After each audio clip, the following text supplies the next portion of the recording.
Well, a hormone typically associated with men is actually playing a key part in women's health before, during, and after menopause. So, doctors say testosterone is essential for women's cognition, energy, bones, muscles, and sexual function. But a slew of products are on the market for men.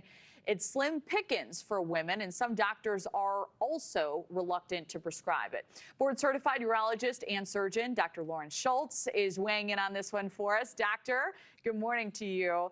So, Good morning, Kelly. good morning. When I read about this, it was eye-opening to me. The benefits as outlined appear to be a boost in energy, sex drive, even self-image in many of these cases. There is reportedly no FDA-approved testosterone product for women. Insurance won't cover it. Doctors, many of them won't prescribe it. Yet it has seemed to become a cultural phenomenon. So how prevalent is this for women? I think you're going to start to see the conversation shift a lot more. Women are no longer accepting, I'm not feeling well and not. I think we're advocating for ourselves more. So you are going to see a lot more use of HRT and testosterone use, which is part of that. The FDA meeting this summer changed the landscape, I think, for a lot of doctors to make it more comfortable to prescribe hormones. And I think women just need to continue to advocate for how they're feeling. And with testosterone, I think one of the problems is that there are so many clinics out there and websites saying, I'm going to change your life. And with a lot of the high dose testosterone, high dose is not necessarily better, maybe just more risky. And you can go to your regular doctor to get the care you need. And there are so many of us out there that want to help women that can do this right. We are, this is uncharted territories. We do not have guidelines. We do not have doses.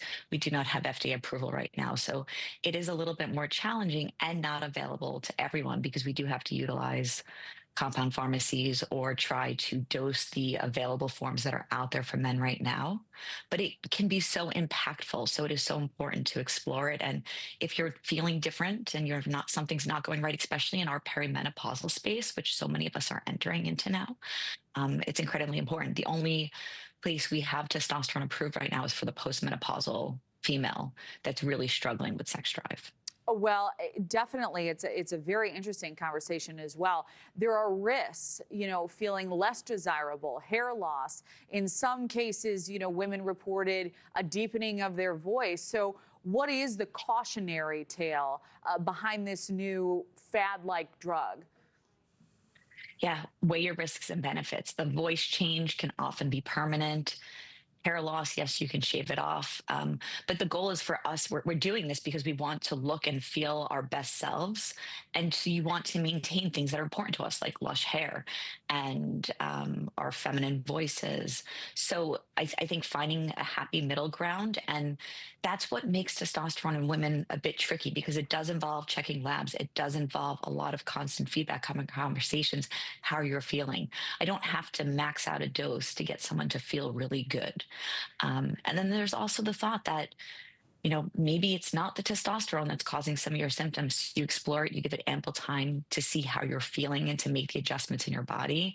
And I just think one of the most important things I want to get across today is empowering women to talk and to ask their doctors and to talk to their friends because we no longer have to just sit back and accept that these changes are here.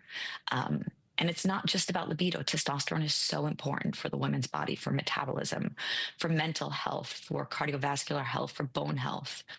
Right. It can be really life changing. Well, and so many women have reported really significant changes in their life. But I agree with you that it is important to take a holistic approach. What is your recommendation, doctor, for patients thinking this may be the best way to boost their energy, their mood, and their intimacy with their partner? Talk to a doctor about it. And if you're not getting the answers you want, find another doctor. There's a lot of websites out there like the Menopause Society, Ishwish, that tell you about providers in your area that are willing and happy to help treat and to take a look at your hormone levels. I'm definitely a little leery of some of these online companies, which aren't being oversight by physicians. I think it can get a little bit tricky. I do think that there is still a role to seeing your doctor face to face. And thank you for watching. Subscribe below and download our NewsNation app right now on your phone, and you will get fact-based, unbiased news for all Americans.